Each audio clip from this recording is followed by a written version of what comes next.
కూడా నేను ఈరోజు ప్రశ్నిస్తున్నాను. కులం లేదు అని అన్నారు. రామాయణంలో కులపతి అన్న పదం ఎలా వచ్చింది? కులం లేకపోతే.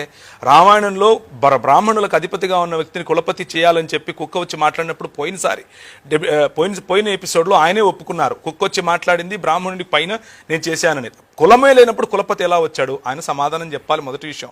రెండో విషయం, క్రైస్తవ మతం అన్యాయం చేస్తుంది, దాని గురించి వస్తాను. బ్రాహ్మణులు సులభ్ కాంప్లెక్స్లు నడుపుతున్నారు అని అన్నారు. సార్, నేను మీకు రక్షణ టీవీ పరిచర్యల సాక్షిగా అందరి ముందు చెప్తున్నాను.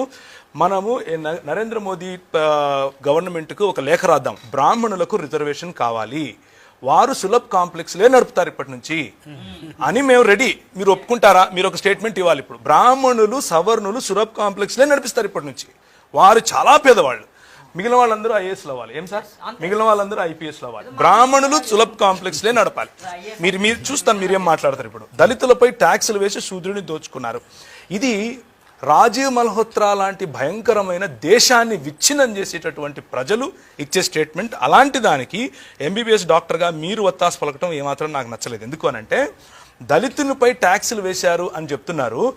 ట్యాక్స్ దళితులు మీరు ఎక్కడన్నా కనిపిస్తారా? లేకపోతే ట్యాక్స్ బాపనోళ్ళు కనిపిస్తారా మీకు? రెవెన్యూ దళితులు కనిపిస్తారా? రెవెన్యూ బాపనోళ్ళు కనిపిస్తారా మీకు? రెవెన్యూలు దళితులు కనిపిస్తారా? లేకపోతే రెవెన్యూ దోచిపెట్టిన క్షత్రియులు కనిపిస్తారా మీకు? సార్, ఇది దేశ చరిత్రను తెలుసుకోకపోతే చరిత్రహీనులం అవుతాం. ఇది అంబేద్కర్ గారు ఒక మాట చెప్పారు. ఈ విషయాన్ని దాన్ని కోట్ చేస్తున్నాను.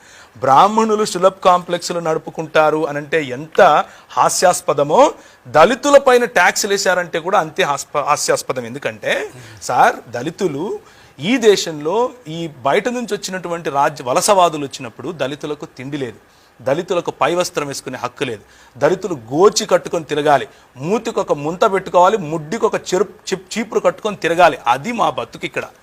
ఎవరు అలా దోచింది? వాడు వచ్చి దోచాడు, ఆ తెల్లోడు. బ్రిటిషోడు దోపిడి దొంగ. మీకంటే ఎక్కువగా అరిచి నేను చెప్తాను. కానీ ఆ దొంగకు వత్తాసు పలికింది ఎవరు? బ్రాహ్మణవాదం కాదా? ఆ దొంగకు దోచిపెట్టింది ఎవరు? బ్రాహ్మణవాదం కాదా? ఆ దొంగ మీ దేవాలయాల దగ్గరకు వచ్చి కాపు కాస్తే పోయి చచ్చిపోయింది ఎవరు? దళితులు కాదా? ఎవరికి చెప్తున్నారు ఈ కథలు? కథలు ఎవరికైనా వేరే వాళ్ళకి చెప్పాలి. క్రిమినల్ ట్రైబల్ యాక్ట్ ఎవరు చేశారు సార్? బ్రిటిష్ వాళ్ళు చేశారా? కొంచెం రీసెర్చ్ చేస్తూ కూడా ఈ మాట మాట్లాడు. క్రిమినల్ ట్రైబల్ యాక్ట్ చేయించింది బ్రాహ్మణులు. క్రిమినల్ ట్రైబల్ యాక్ట్ చేసి తీరాలి అని పట్టింది బ్రాహ్మణులు. ఎందుకు అనంటే, ఫలానా సమాజం, మీరు ఏ సమాజం గురించి అయితే మీరు మీ సమాజంగా చెప్పుకుంటున్నారో ఆ సమాజం వెనుక వాళ్ళు ఒక ప్లీ వేశారు.